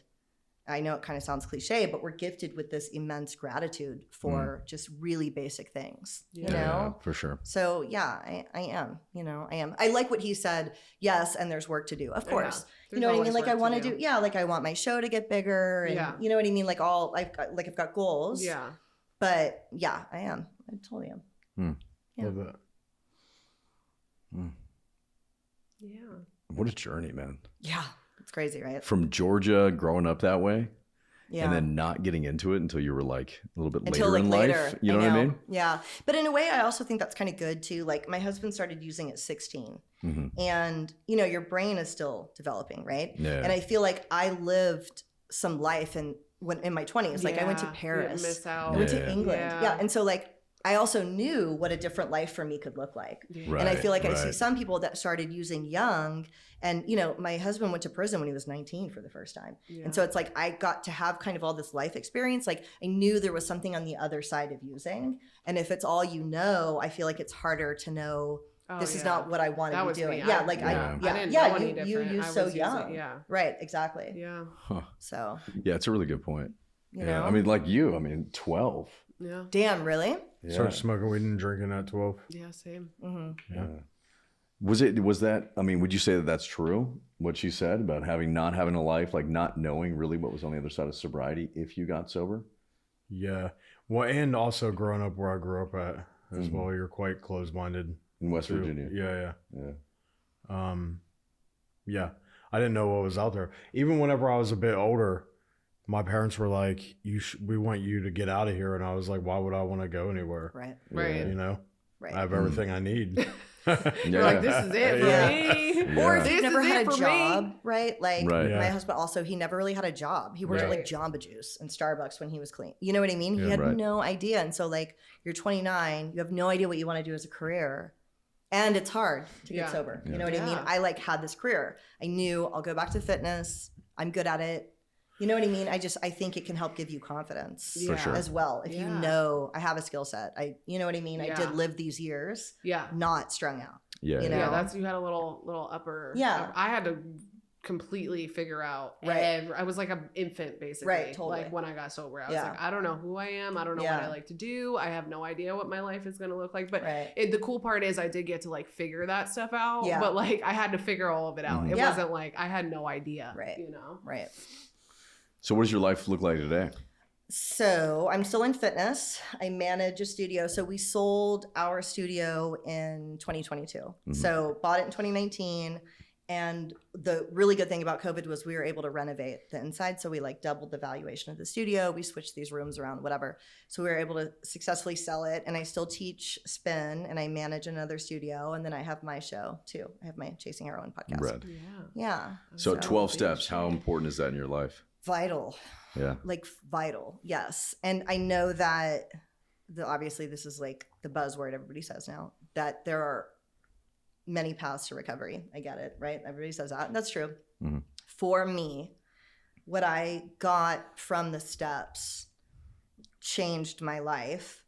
And allowed me to not just get sober, but like experience the fullness of my life, right? And because like that's the goal. Yeah. And it's really a design for living. I mean, I think that really goes anybody, somewhere. like even someone that's not an addict or an alcoholic can greatly benefit from, you know, from going through these. Like even my step 2 through our sponsorship tree is just 30 days of writing down every day how you see God that day. And it can be other people, it can be like a sunset. And I was so broken when I got back to rehab that second time, like after the robbery and all that stuff. Then I really did believe I was an addict. And I had progressed from telling people I wasn't really to believing not only am I one, I'm worse than probably most other people. Yeah. And now it's looking like I can't stop. You know what I mean? Which is like terrifying. And when I did that step 2, it allowed me to heal in so many different ways. Like I was actually able to see beauty in the world again, you know, and I hadn't been able to. And just doing that step 2, you know, helped me do that. And so stuff like that I think is vital. If it's an option for you, if it's something that works for you, yes, I think it's a helpful tool in life. For sure. Yeah. Yeah, I couldn't agree more. I mean, I'm Yeah. big 12 step for me too. Yeah. So I don't think I'd have the life I have today without it. Same. I don't think I would either. Like, and again, I know that most places offer more than one option now, I think. But that is absolutely what worked for me. Also the fellowship, like the people that I have met in meetings are the funniest people I've ever met in my entire life. The morning meeting at my rehab, literally to this day, the hardest I have ever laughed in my entire life was at the morning meeting at that rehab. That's how you know you're around the craziest right fucking yes, like that's how like you know. crying, laughing at these guys. They would pearl straight there, and they were the funniest guys I ever met in my entire life. Like every time I literally like I'm crying on the floor laughing. It was amazing, you know. So why do you think that people say that the 12 steps don't work? Well, I don't know that people say that the 12 steps don't work. What I've heard is that people will be sort of anti 12-step meetings. And my opinion on that is that what they're actually feeling is they're turned off by some of the language because it's not out there enough that higher power does not have to mean God. Or it does not religion, have to be, yes, it is right. not the same thing. Like it does not have to be like the Catholic God. It could be, If you but want, it doesn't could have to whatever be. you want. Yeah, it doesn't have to be. And I feel like there's a lot of misconception about that. 100%. Or there's like an asshole at a meeting and you don't That's like another that bad person. experience. Yeah. But like my response to that is, so Little League, where I'm from, is huge, right? Probably where you're from too, in Georgia. Little League is fucking huge. And Little League is obviously really beneficial for kids, right? You learn like, you know, team skills and you learn how to work with other people and eye-hand coordination. There are always a couple of asshole coaches who use a weighted bat or who won't play the kid that's supposed to play for 2 innings, right? There's a couple of like asshole coaches, but that doesn't mean Little League isn't beneficial for kids, right? And so to me, like anytime you get a large group of human beings together, there are going to be some assholes. Yeah. And so to go to one meeting and some guy's like a dick to you in the parking lot Yeah. and blow off the whole fellowship.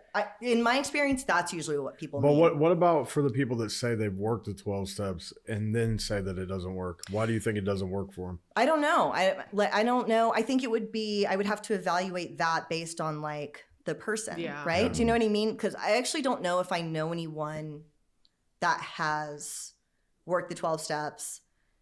Certainly people that have worked the 12 steps and then relapsed. Yeah. But someone that did it and said that's why I relapsed is that they didn't work. I don't know if I've ever met anyone that said that exact language. Do you know what I mean? What I think is like, I've never had an experience where the 12 steps didn't work if somebody fully gave themselves to the process, right? Yeah. And If really you did it, half-ass it. right? Well, What I think is there's the letter of the work and there's the spirit of the work, right? So Yes. you were talking about step 2, right? The letter of the work was like the writing. the writing and find it, right? Right. The spirit of the work was like, I'm actually going to try to find where God is every day, right? Yes, And there's totally. so many people, like I've sponsored lots of guys, right? That do the letter of the work, Yeah. don't get down with the spirit of the work. Right. Totally. Right. And it's like, I think that there's something also like about people when they come to 12-step meetings, and even if they are somewhat ready or they're somewhat open-minded, right? It's like that phrase, right? Throwing out the forest for the ugliness of a few Right. is trees. Yeah. Right. And I think that's true, but I also think that AA, if you're really starting to get into the work, also represents like seeing and touching a piece of yourself that you don't want to. Yeah, totally. Right. Yes. And then I also think there's that, the incredible recuperative powers of the ego. Right. Right. So I've got 30 days sober. I've got 60 days sober, and I'm on my 4th step, and I'm like, I don't want to do this. yeah, AA is not for me. Right. Or I come up with a million different reasons Right. for why AA doesn't work. Yes. Yeah. Right. Because I don't want to face it anymore. Right. And my ego is like taking control. Yeah. Right. And I feel like I see that so often. Yeah.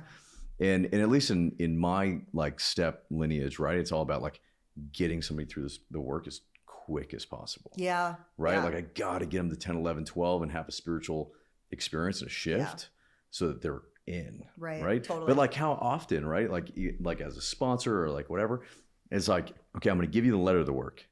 And the spirit of the work is like actually hitting your knees and like praying to whatever that is. Right. Absolutely. I'm not going to be able to see That if part I whether you're can't do. doing that or not. Yeah. Right. Like I can't do that for you. Yeah. I can't, we're not going to be able to check that. Yeah. Right. We can go into a meeting and you can tell me you did it all day long. Right. But whether you're actually diving into it or not, Yeah. I think that's where, and I'm always like thinking about like, how do we really get somebody into the spirit of the work, right? Yeah. I think there's also a lot of misunderstanding about some of it, like the higher power aspect, or even the powerlessness aspect. Yeah. Like I've interviewed a couple of women for my show that do Women for Recovery or Women in Recovery. It's like a different organization. And their reason was, and the whole organization's reason is, and I'm not bagging on the program, obviously it works for people. As women, they already feel powerless in many situations. And so it doesn't work for them to say, I'm powerless. Oh. But we're not saying we're powerless as humans. Right. We're saying we're powerless over the drug, the Correct. one thing. And so when I hear people making arguments, it's usually a misunderstanding. Yeah. It's not a Do you know what I mean? Yeah, it's not like they're like, oh, it's all God and Jesus. Yeah. And I'm like, it's really not. Yeah. And like you probably did go to a meeting. Too. Yeah, me too. It's I'm like a bad experience. There's like not where an they understanding. And I had a really bad experience in AA once, you? because I was an NA girly back in New York. Yeah. And I was trying to get my 90 and 90. I was like, I really wanted to make a meeting, and there wasn't a lot of NA meetings. Yeah. And I went to an AA meeting, like an early bird AA meeting. And when I raised I wasn't at the point where I was like, hi, I'm Rachel, I'm an alcohol. I was like, I'm an addict. Yeah, and they freaked out. I'm an addict. Hi, I'm Rachel, I'm an addict. And I was like, so I said that. And at the end of the meeting, these 2 old timer dudes came up to me and were like, this is not where you need to be. That's so annoying. And like, that's ridiculous. And wow. I had a resentment specifically towards AA for years. I didn't try it again until I got sober in Austin, and I had a completely different What's crazy is out here it's pretty much only AA, but everybody's junkies. Everybody's that's drug how Austin is. That's how Austin is.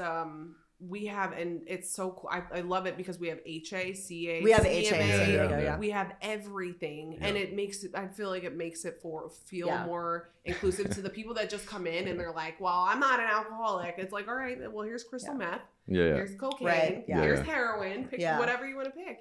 And HA is the one that really ultimately probably worked for me. That's like my favorite. Really? Yeah, I love HA. And they all work out of the big book. So and they all work out of the big book. It's all the same thing. It's also again, it's a lack of understanding that, there's something in us that like takes away from the fullness of our life, right? Like some part of us that we feel is lacking. And so we're looking for outside things to fill up that piece of us. And it could even be like food or smoking or whatever. It could be anything. Yeah.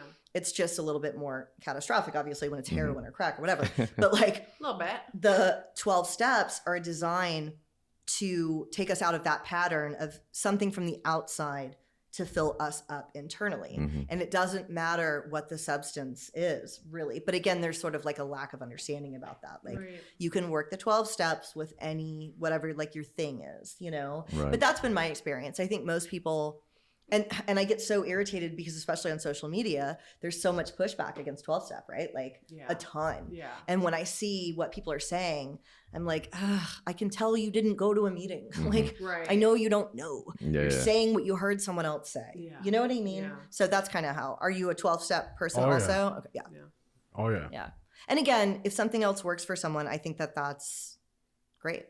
But I do think that the misperceptions about 12-step are Mhm. what they're a barrier to entry for more people than they need to Yeah.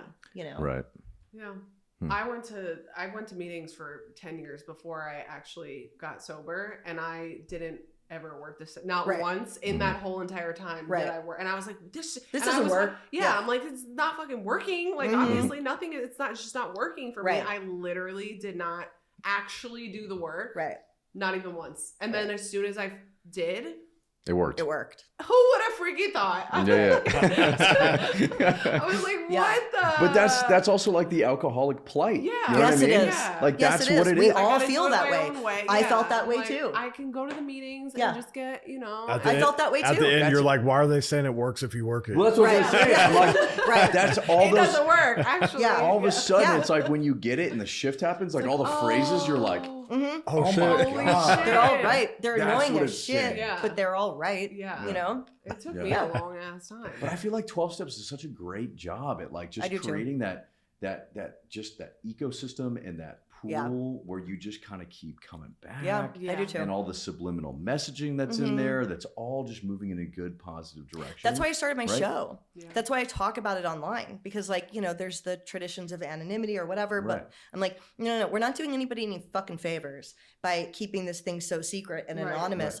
that no one can find it. And you Right. do think it's a couple of old guys in a basement church somewhere, Yeah. and sometimes it's that. But those two old guys are going to be hilarious, probably. Yeah. right? That was But, your like, that was your that's why original I'm experience out with it, huh? saying. 100%. That's why I do this. And it's Yeah. great that you're doing this and that you're doing Yeah. this, right? And I'll say, this is what 12 Step did for me. And no, Right. higher power doesn't mean a Catholic God. Yeah. Yeah, It, but again, also- it could, but you know what I mean? Yeah. and also the tradition, as I understand it, it's like AA is anonymous. Right. As an organization, Right. right? Yes. They are anonymous. Yeah. But I, as a sober addict alcoholic, I can choose to not be anonymous. Right. Yeah. That is a different thing. Yes. Yeah. Right? Yeah. And I think that that's why it's important for us to also like recover out loud, like what you've Yeah. done Right. and what you've done, right? Is like getting this message out there. Yeah. I don't represent AA, NA, HA, CA. Right. I don't. But I'm like- not a representative. Right. But no one actually, because that's an argument that's been made to me before Right. that I shouldn't say I go to HA because God forbid I relapse and someone thinks, oh, HA must not work. That Right. chick used. Yeah. But here's what I say to that.